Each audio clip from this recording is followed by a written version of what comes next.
Hello and welcome to episode number 63 on the Online Trainers Podcast. Today's topic is, how well do you know your numbers? Hello and welcome to the Online Trainers Podcast, where we go behind the scenes to uncover the latest tactics and strategies top trainers around the world are using to get more clients, dominate their marketplace, and get their clients amazing results. There is absolutely no fluff here. I'm your host, Linh Trinh. Now, numbers. That is kind of the aim of the game. And unless we know our numbers inside our life, whether or not that's in the gym, whether or not I'm driving at the moment and I understand my numbers in terms of how much fuel I have left in the fuel tank, in terms of how much weight you lift, in terms of your time and your performance time, if you're a CrossFit athlete or if you're a swimmer, these are numbers that in order for us to progress, we need to track.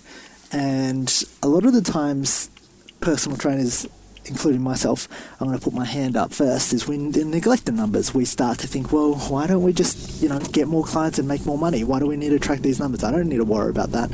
But unless you're tracking your numbers in terms of, everything in life, not only your business, your personal life, your body, your physical life, your emotional life, wherever you are, you're going to need to really attract your numbers and understand them if you're going to make drastic improvements. And this is a big area that I neglected for a long time, especially when it came down to my business, because when I looked at the numbers in business, all I thought about was, what numbers do I need to track? I just need to make more money. I need to get more clients. That's the only thing. Getting more clients was the only number that I tracked. But within that, we can break that down drastically. And I want to go through and help you get clear on exactly what numbers you should be tracking today, because when you start getting clear on what numbers and what metrics you should be tracking, you know where the weakest link is. Like, the intricate process to getting and acquiring a new client comes down to many things, but it comes down to these three things. Firstly, can you attract a prospect to get to know you? That's the first thing, right? The second thing is, can you convert that prospect into a client? Do you have a sales process in place? And the last thing is, ultimately, can you get that prospect results so that hopefully they become a raving fan and they cross-refer, they refer their friends, family, clients and colleagues over to you so that your business grows. Because unless you're tracking these three numbers, your business isn't going to grow. And for a long time, I didn't track these numbers at all inside my business, right? The only number I ever thought about was, how do I get more clients? How do I get more clients? How do I get more clients? And I never tracked, what's the conversion rate in terms of my prospect? What my leads costing me at the moment? How well am I retaining my clients? What's the lifetime value of them? And it's a very, very hard process to break down, especially when you haven't started online marketing before. But before you even get started, what you can do at the moment is actually get a nice estimate of one or two of these numbers. In fact, you should have two. And generally the first thing that I'd start off with is, what's the lifetime value of your client or customer? And that's just a fancy name of saying how much on average does a client pay you over the span of 6 months, over the span of 30 days, over the span of a year. You can determine the time metric. But the point is, I want to know how long a client stays on with you, because there's no point of paying Facebook, paying Instagram, paying whatever Google platform, paying $100 for a client if they stay with you for a week and they pay you $50. Because you're going to run out of business very, very quickly. So the first metric that I always have a look at is, what is the lifetime value of my customers and clients? And when we say lifetime, I think that scares and puts everybody off. What is the 3-month value? In the last 3 months, have a look, collate all your clients together, see how much they've paid you in total, and then take an average of it. Over the course of 3 months. What's the average? Have a look at your 10 clients, have a look at your 15 clients, whether or not they're online or offline. It's very, very important to know this, because now you know the result of, if I get 10 more clients and they're going to stay with me on average for the next 3 months, and within that time they're going to pay me $400, that's going to make me $4,000 for those 10 clients. So it gives you this ballpark figure. And of course, it won't be 100% accurate. But what it allows you to do is it allows you to take that money and go, how much can you reinvest on advertising?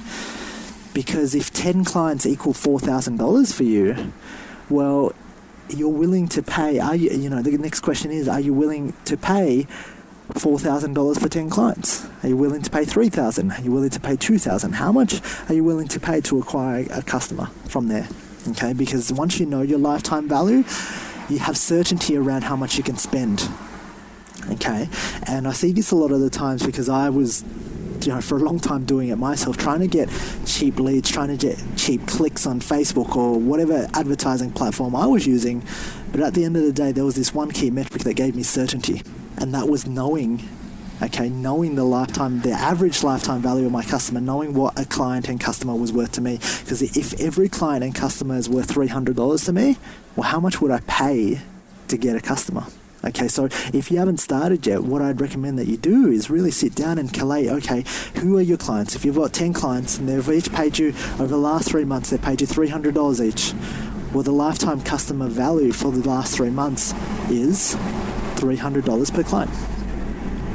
Okay, so it's very, very simple, because once you understand this metric, and I know you might have some resistance to saying, right, this doesn't really fit for my business, but understand that you can mold it to make it fit for your business. Because until you know this number, you're not going to have any certainty of how much you're willing to spend in the online marketing game. And there's a saying that goes, the person that spends the most amount wins on advertising. The person that can spend the most amount to acquire a customer wins. And so it's super, super important that you understand how much you're willing to spend on advertising, on Facebook, on Google, on Instagram, on Snapchat, whatever the platform you're using to advertising your services are. It's understanding how much you're willing to spend and having a look at the return on investment. Okay, so that's the first metric, really nailing down what is the lifetime value of my customer. The second metric is understanding your conversion rate.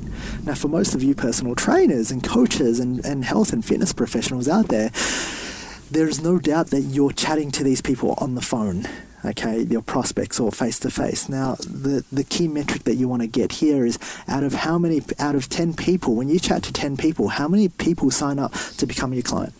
Because if you know I sign up 1 in 10, you suddenly know that, one client is going to be worth 3 months worth to you in $300.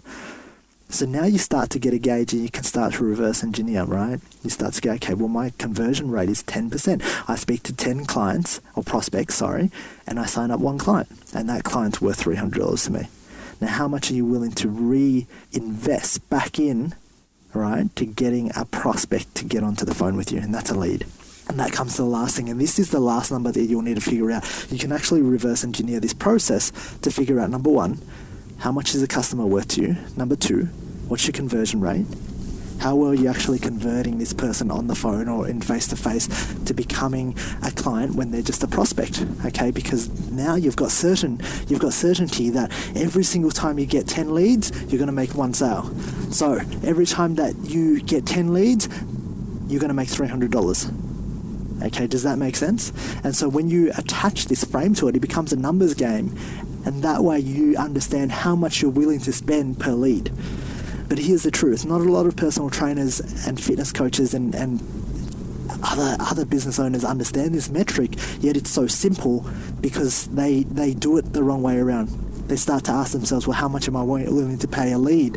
And then because they don't know their conversion rate, they don't know the lifetime value, there becomes uncertainty. And within uncertainty, by the end of it, when you're running an ad on Facebook, you're going to turn off your ad very quickly as soon as it escalates. And that, my friend, is really coming down to reacting as opposed to anticipating. And if you're going to be in the game of the business, right, if you're going to be in the game of phenomenal business growth and drive and really excelling amongst, all the other fitness pros, health and fitness pros around the world, you really have to anticipate. And in anticipating, you really have to understand your numbers.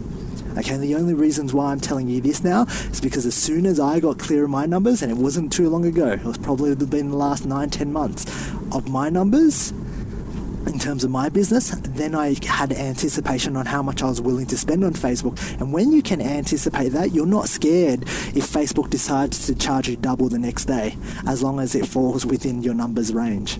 Okay, you're not scared. And that really understanding these key metrics is going to give you certainty to grow your business. But until you have it, you're going to be guessing. And in this competitive online space, right? In this saturated online space where every single trainer, health and fitness professional is putting out their services online, shoving it down people's throats, what you want to do is you want to make sure that you can outbid them at all times. And if you can do that, you'll win. The first thing is giving yourself the certainty that you know your numbers. So the first thing is, how much is a client or a customer worth to you over 3 months? The second thing is, what's your conversion rate over the phone, on face-to-face? Whatever you're doing, whatever you're selling, what is your conversion rate? If you don't have a conversion rate, get in front of 10 prospects today. Go and inbox 10 people who don't know you. Go and chat inside a group. Go and find 10 prospects to talk to over the phone and see how many you can convert. And then use that as your minimum viable number. Okay, because we always want to kind of undershoot then overestimate. Because when we overestimate, what happens if we don't reach those numbers? We're in big trouble, right? We become frantic, we get scared, okay? But what is the minimum viable number? And then from there you can reverse engineer how much you're willing to pay to acquire leads. So if you're making $300 for a client, are you willing to reinvest that $300 back to acquire that another client and another client, knowing that over a year's time, if you deliver an awesome product service program, that they're going to refer, and that's how you make your money. So you're not worried for the first 3 months of making cash flow, because you know in the longer game that you provide excellent services and products, and you've got a referral system in place. It becomes a game changer. Okay, and why I'm telling you this is because for a long time I didn't do this, and for a long time my business didn't grow. So what I want you to do today, a part of this episode, is really to sit down and know your numbers. Okay, do you know your numbers? How well do you know your numbers? And actually work out those 3 metrics for me. And what you want to do is you want to post it in the Online Trainers Club, and you want to share this podcast with another friend, trainer, and a coach. Have a fantastic day. I'll see you tomorrow.